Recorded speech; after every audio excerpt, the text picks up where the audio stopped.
Alejandro había pasado 15 años en prisión por un crimen que no cometió. Todos creían que era culpable, pero él nunca se rindió y su lucha por demostrar su inocencia sacudiría el sistema de injusticia. En la ciudad de Barcelona, en el noreste de España, Alejandro Vázquez había sido sentenciado a cadena perpetua por el asesinato de un empresario local. Tenía solo 28 años cuando fue condenado en 2008 y ahora, en 2023, llevaba 15 años proclamando su inocencia desde la prisión de La Modelo. El caso había sido sencillo para la fiscalía. Alejandro, un electricista con problemas económicos, había sido contratado para hacer trabajos en la oficina de señor Eduardo Martín, un rico comerciante de arte. Martín fue encontrado muerto en su oficina y las huellas dactilares de Alejandro estaban por toda la escena del crimen.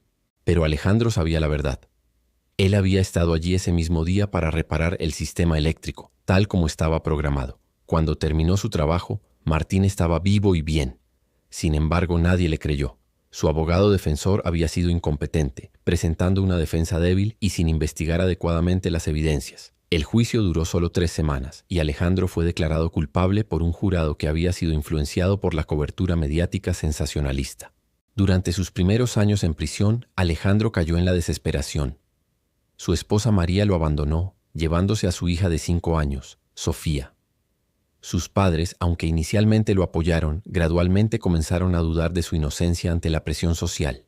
Pero Alejandro tenía algo que no podía ser quebrantado, la certeza absoluta de su inocencia. Esta certeza se convirtió en su fuerza motriz. En prisión, Alejandro comenzó a estudiar derecho por su cuenta. Pasaba horas en la biblioteca carcelaria, aprendiendo sobre procedimientos legales, apelaciones y derechos de los presos. Se convirtió en un experto autodidacta en su propio caso.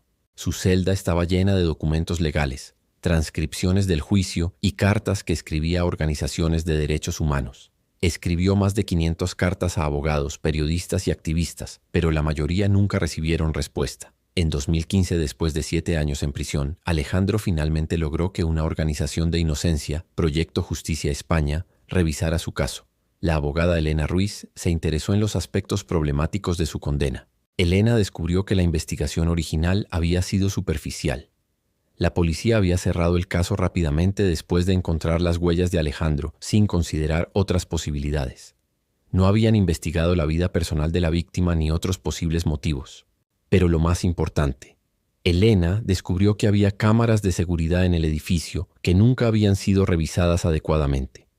Las cintas originales se habían perdido, pero Elena logró rastrear copias de respaldo almacenadas en un servidor de la compañía de seguridad. Cuando finalmente accedió a las grabaciones, Elena encontró algo sorprendente. Las cámaras mostraban a Alejandro saliendo del edificio a las 4:30 p.m., pero también mostraban a otra persona entrando al edificio a las 5:15 p.m., solo 30 minutos antes de que se encontrara el cuerpo. Esta persona era Roberto Santana, el socio comercial de Martín. Las grabaciones mostraban claramente a Santana entrando al edificio con una bolsa y saliendo 20 minutos después sin la bolsa, con ropa diferente. Elena presentó inmediatamente esta nueva evidencia al tribunal, pero el sistema judicial se resistía a reabrir el caso. El fiscal argumentó que la evidencia llegaba demasiado tarde y que había errores en la cadena de custodia. Alejandro, ahora con 10 años en prisión, no se desanimó. Junto con Elena, comenzó una campaña mediática para llamar la atención sobre su caso. Utilizaron redes sociales, crearon una página web y contactaron a periodistas de investigación. El caso comenzó a ganar tracción cuando el programa de televisión Casos Olvidados decidió hacer un documental sobre Alejandro. La investigación del programa descubrió aún más evidencia que había sido pasada por alto. Descubrieron que Roberto Santana había tenido disputas financieras significativas con Martín. También encontraron que Santana había vendido misteriosamente propiedades y había dejado España inmediatamente después del asesinato, estableciéndose en Argentina. Bajo presión mediática creciente, la Fiscalía General finalmente aceptó reabrir la investigación en 2020, después de 12 años de encarcelamiento de Alejandro. Los investigadores viajaron a Argentina e interrogaron a Santana.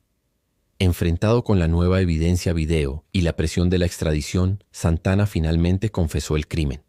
Explicó que había matado a Martín durante una disputa sobre dinero que Santana había robado de su sociedad comercial.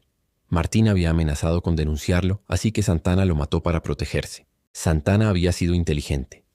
Sabía que Alejandro había estado en la oficina ese día, así que había usado guantes para no dejar sus propias huellas. pero había manipulado objetos que sabía que Alejandro había tocado, asegurándose de que las huellas del electricista estuvieran por toda la escena del crimen.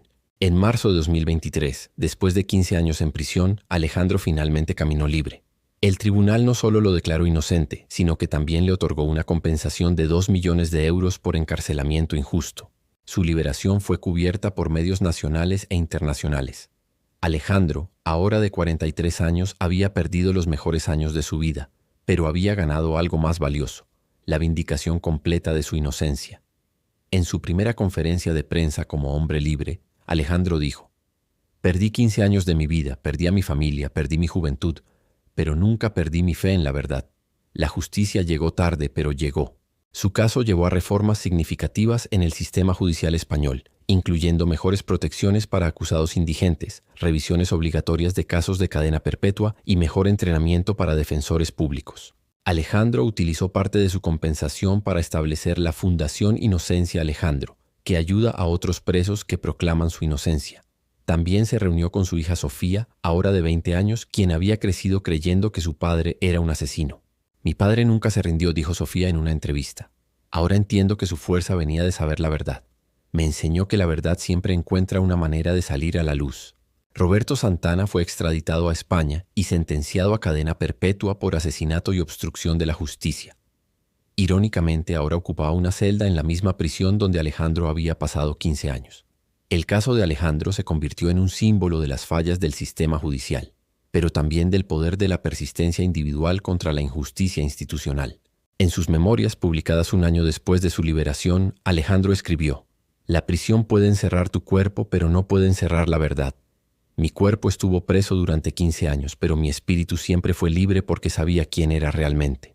La historia de Alejandro demostró que incluso cuando todo el sistema está en tu contra, la verdad y la persistencia pueden prevalecer.